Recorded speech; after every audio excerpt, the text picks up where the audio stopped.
Oh no, there's a lot of damage on that Royal Champion. We have our ability to save that. That should be enough, right?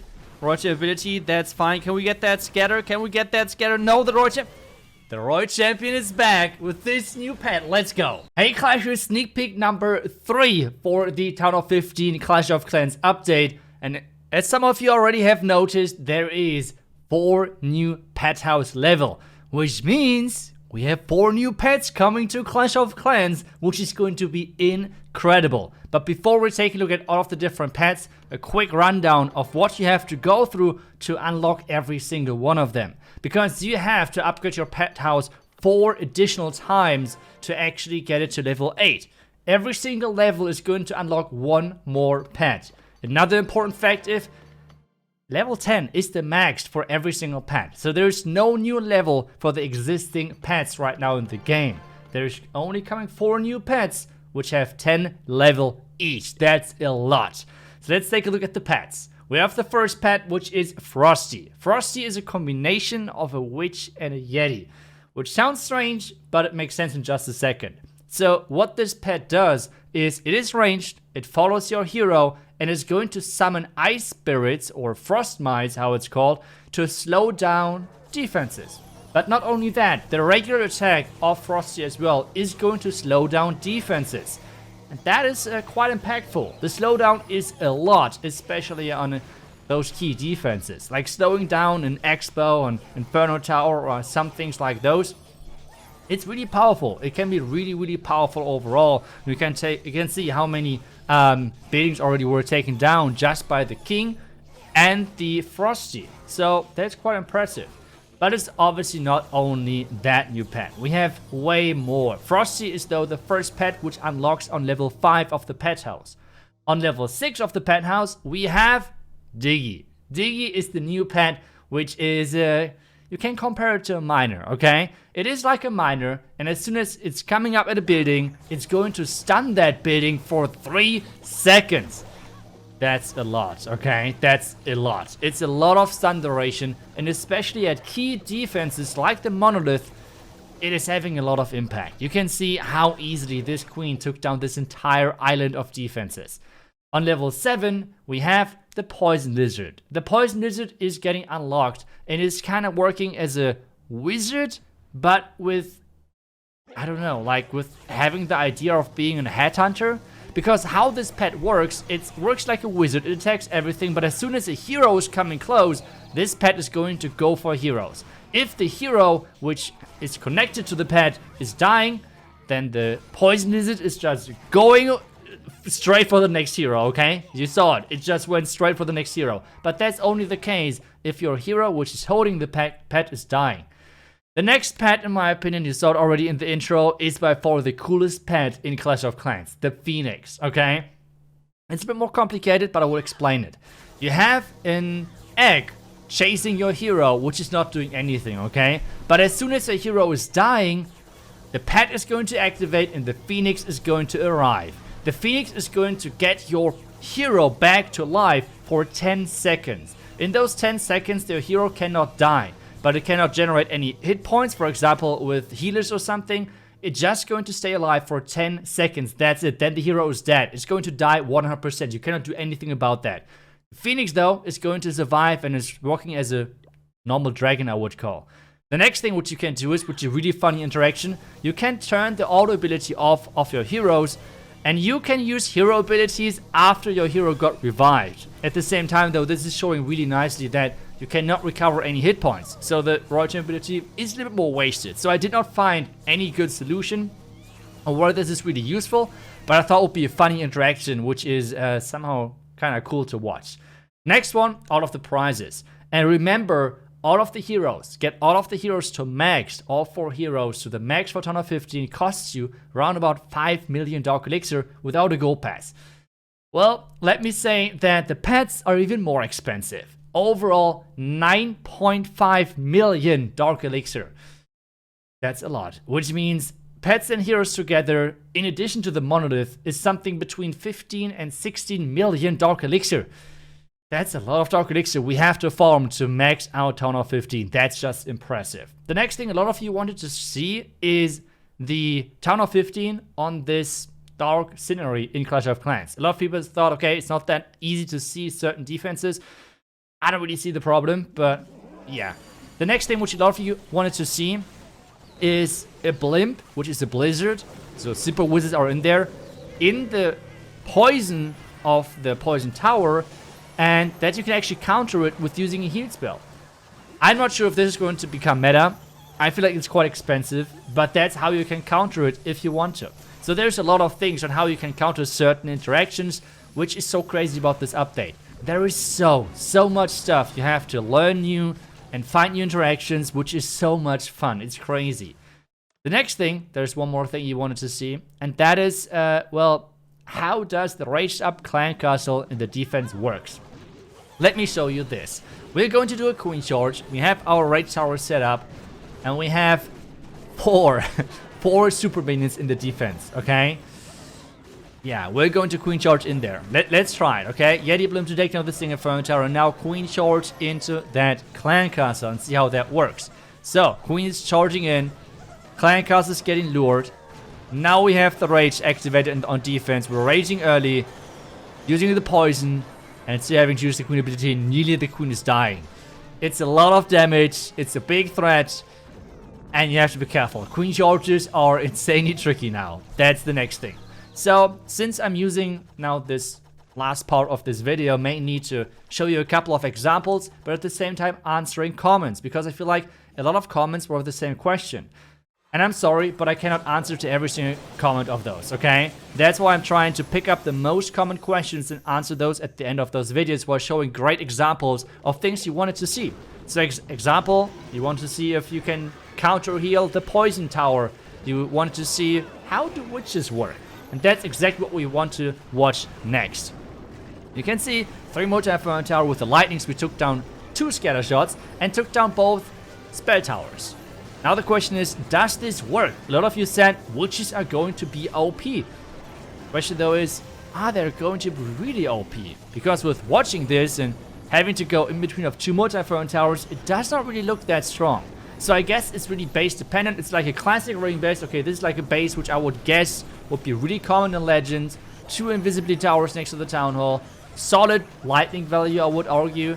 And yeah, you're just not getting through. You're not getting through the power of the core of this town hall. So now with seeing that multi-Inferno Towers do not work, and that we cannot 3-star those, let's try it with a different setup, okay? We can at this point see this is going to be a fail. I think we can all agree on that. Even though, yes, there's the Phoenix.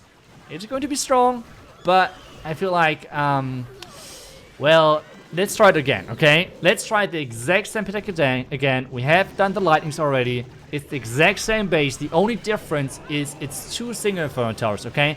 Everything else is the same. And let's watch if it's going to work now. While we are watching this, another question which a lot of you said is really problematic, and that is Legend. So you were concerned that Town of 15 is going to be rock, paper, scissors, pretty much. What I have to say is I disagree.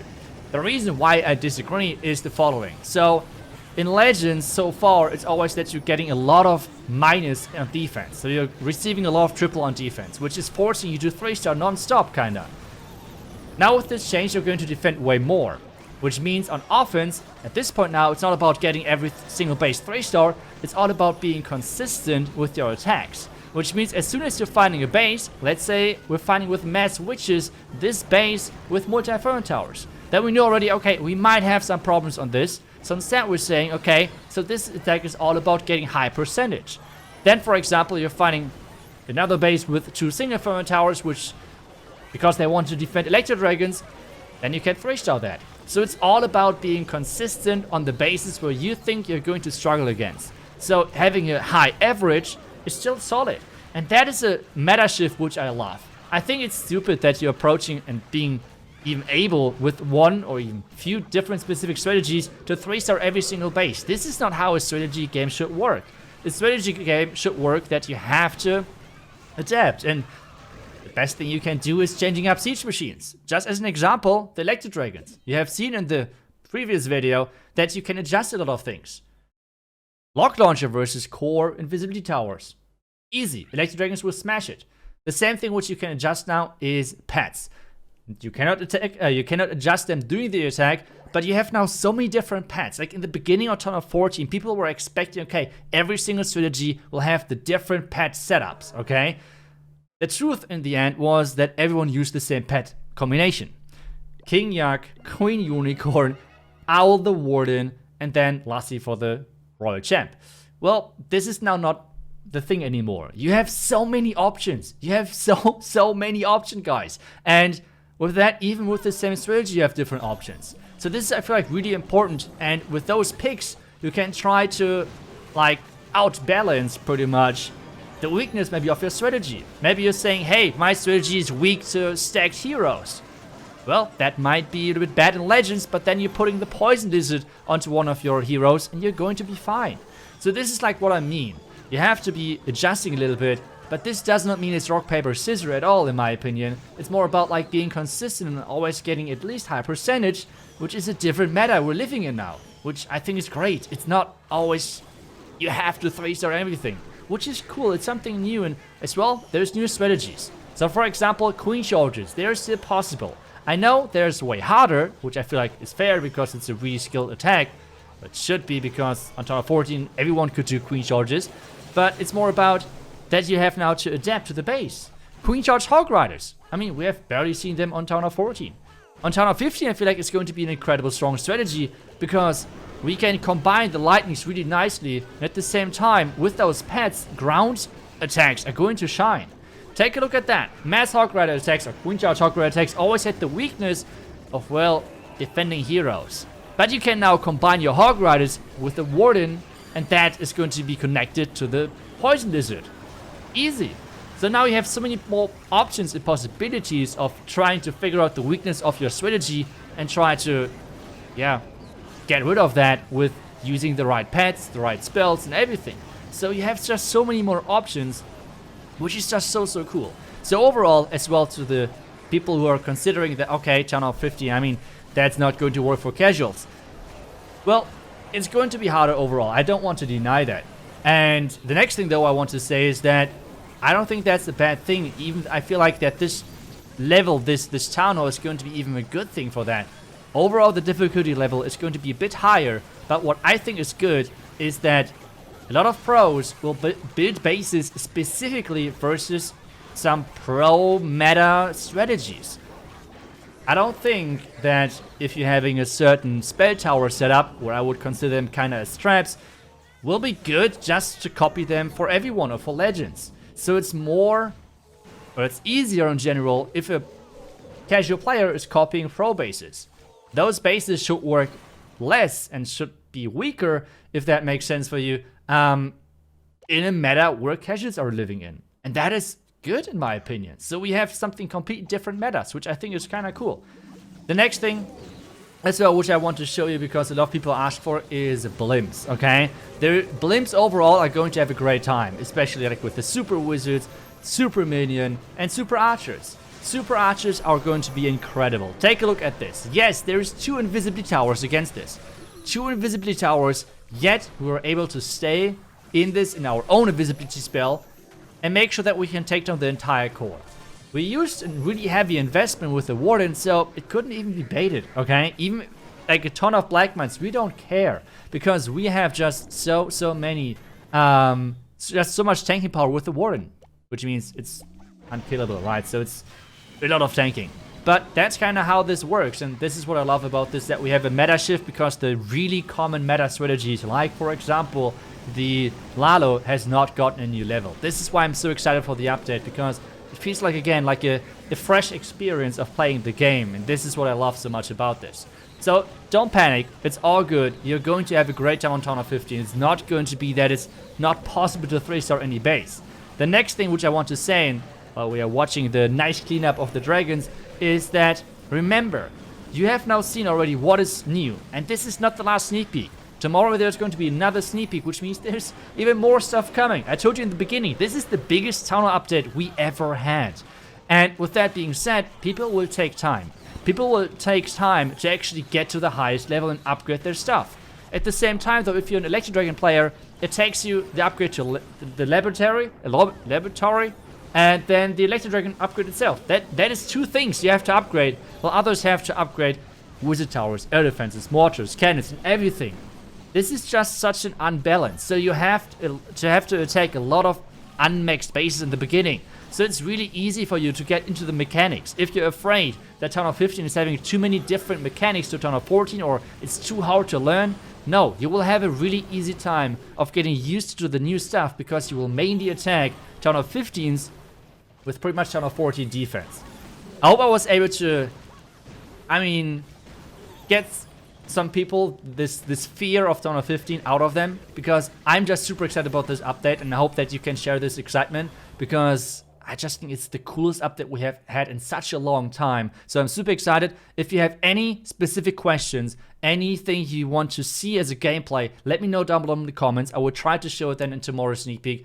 Until then, see you guys in tomorrow's sneak peek. Until then, and bye bye.